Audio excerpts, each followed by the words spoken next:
Description de la sourate Yunus, la sourate Yunus, dont le titre est tiré du verset 98, où le prophète Yunus est explicitement mentionné, fait partie d'une succession de 10 sourates mécoises au sein du Saint-Coran. Avec ses 109 versets, les sujets traités et le style du message montrent bien que ce chapitre a été révélé à la Mecque.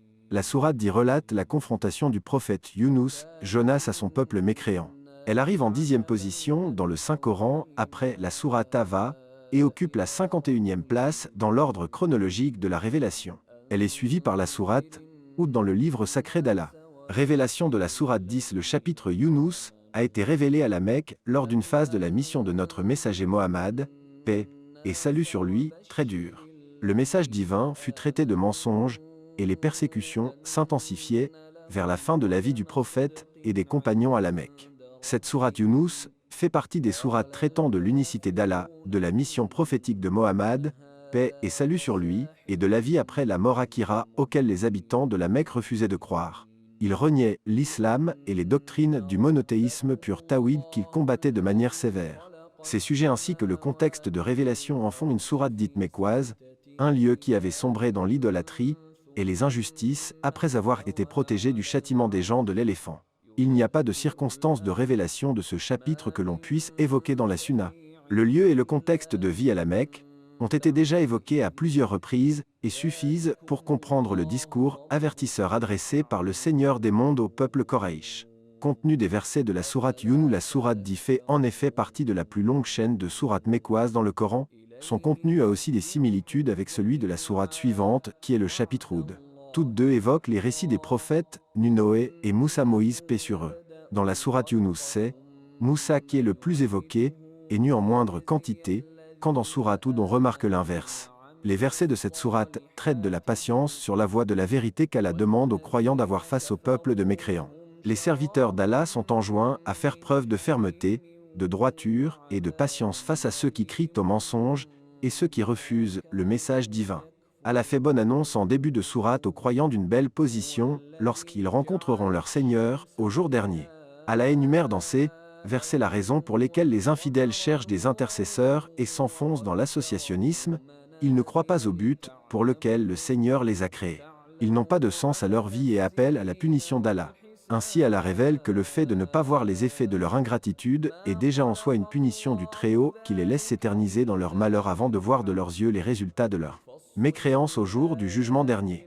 Quiconque ne croit au guide qu'Allah a révélé à son prophète Mohammed, paix et salut sur lui, tout comme il a révélé son message aux précédents prophètes, viendra le jour de la résurrection avec ses œuvres inscrites sur son livre de comptes, qui lui suffira comme témoin. Allah évoque ainsi dans cette sourate Yunus le peuple de Pharaon, le peuple de Nu et de Moussa en guise d'avertissement pour les Quraysh. Les hommes sont invités à rester fermes et à croire par conviction, certitude, et non par simple réaction à un miracle ou événement, comme le réclament les infidèles. Les croyants sont appelés à rester sur le modèle de notre bien-aimé Mohammed, paix et salut d'Allah sur lui. Ce Coran fait bonne annonce aux croyants par le Créateur des cieux et de la terre, celui qui s'est établi sur son trône, et vers qui les hommes reviendront au jour dernier, et avertit du châtiment qui attend ceux qui s'obstinent dans le shirk, l'associationnisme. Les derniers versets de cette sourate nous montrent que d'autres signes ne serviraient à rien à ce peuple incrédule qui appelle à voir l'événement. Ils réclament à voir un autre livre que ce Coran. Le jour du jugement dernier, ils tiendront leur livre, qui comportera tout ce qu'ils disent et font comme acte blâmable. Ainsi, la bonne annonce de l'émigration à Médine est comprise, et à partir de là débutera le châtiment sur cette terre, avant l'au-delà, de ceux qui provoquaient Allah.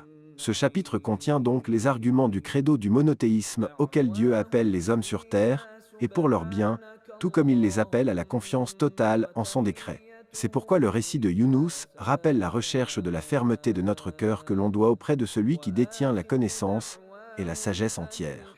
Aussi, alors que la sourate Tava évoque l'éradication du shirk, la sourate Yunus, elle, traite des fondations de cet associationnisme destructeur du tawhid et des œuvres de l'homme. Traduction de termes importants cités dans sourate Yunus, la sourate dit commence par Alim, Lam, Ra. C'est l'une des sourates du Saint-Coran débutant par les lettres entrecoupées dont nous n'avons pas de traduction donnée ni dans la tradition prophétique hadith, ni dans le Coran. Les savants sont unanimement entendus sur le fait que personne ne peut traduire ces lettres dont la science n'est connue que d'Allah seul. On les appelle el-huruf muqatta'a, lettres entrecoupées dont la lecture coranique doit suivre des règles de tajwid précises, tout comme les autres lettres du Coran, mais dont l'explication reste sujet connu d'Allah seul. Kitab Hakim, livre plein de sagesse, le Coran Eya. Verset du Coran, Signac. Vérité, arche, trône, dans quelle autre sourate Younous est-il cité dans le Coran? L'histoire à proprement parler du prophète Younous n'est pas mentionnée ici. Allah nous informe que son peuple a cru, et a ainsi échappé au châtiment de l'ignominie, mais les détails de son histoire n'y figurent pas.